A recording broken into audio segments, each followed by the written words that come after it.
Let's explore the process of creating your own collection of rocks or other stonework within 3D Coat. The same tools can also be used for other purposes, such as creating battle damage objects or debris.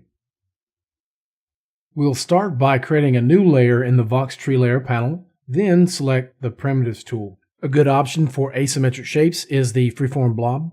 You can use the different configurations for control points. This is the last one I used. And when you use a primitive, you'll have a primitive history available to you, so you can always get back to that particular shape.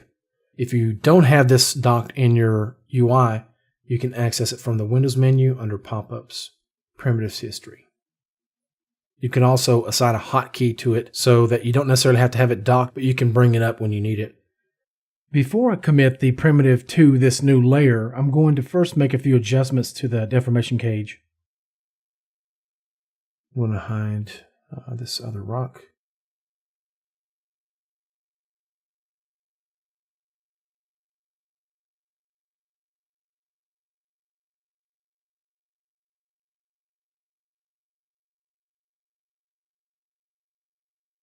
If I'm happy with the shape, I can go ahead and apply it to this new blank layer.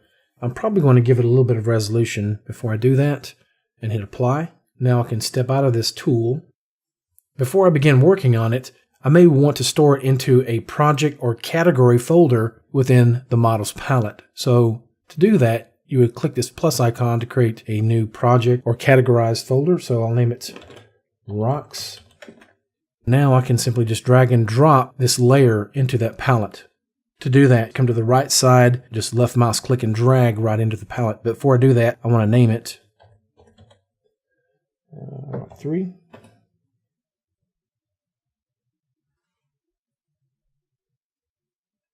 Coat is going to give you the option to decimate it before you move it into the Models palette. In this case, I may reduce it a little bit. Let's try 50%. And OK. And it will create a thumbnail for us. So we can always get back to this object now at any future point. Now with that done, I'm ready to go ahead and use the plane brush.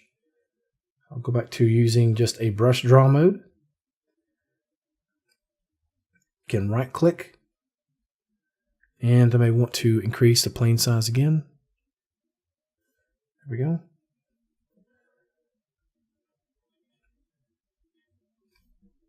We could use our freeform lasso as well. It's a little bit too deep at this point, so let's walk it back in by using our minus key on the number pad. I also want to change the orientation to pick point and direction.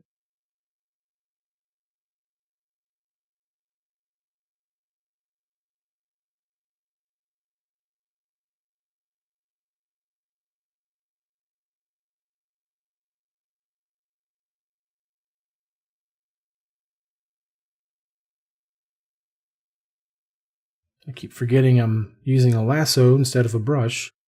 So yeah, let's go back to using a brush. Increase my brush size by using a bracket key and just reducing the plane size. All right.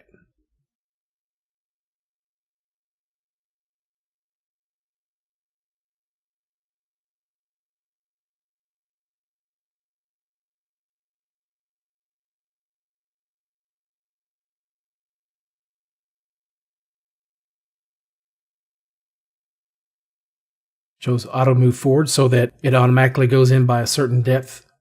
So we can bump that up.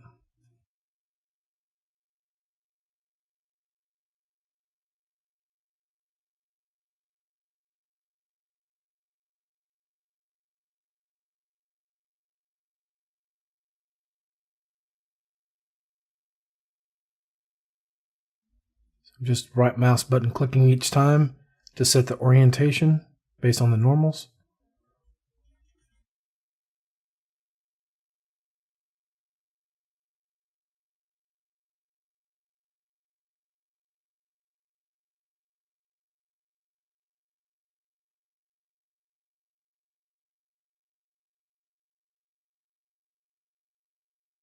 We can go to a different brush alpha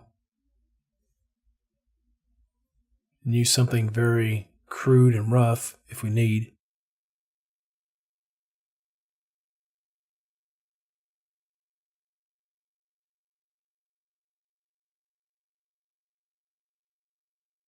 I think I'll just go ahead and stick with a regular brush alpha.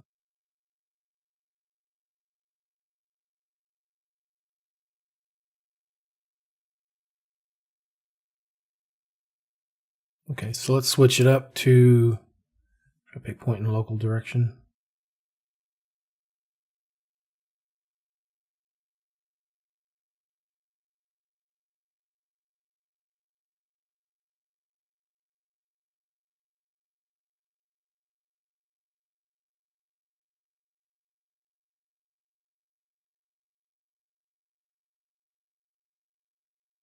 Well, let's change it to forward direction.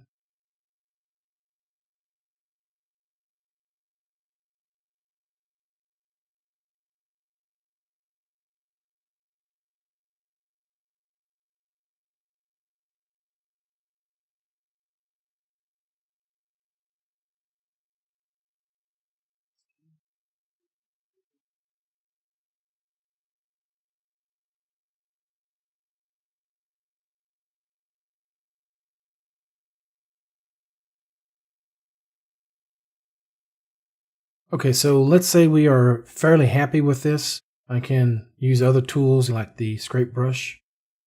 I'll turn off soft scrape. That's a little bit too harsh, so let's right click and drag downward to decrease the depth level.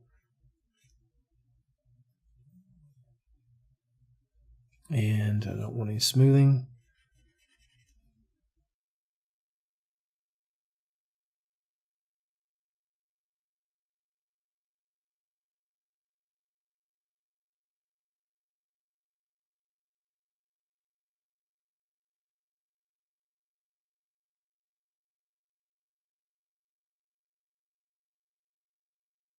So just quickly move about, randomize this.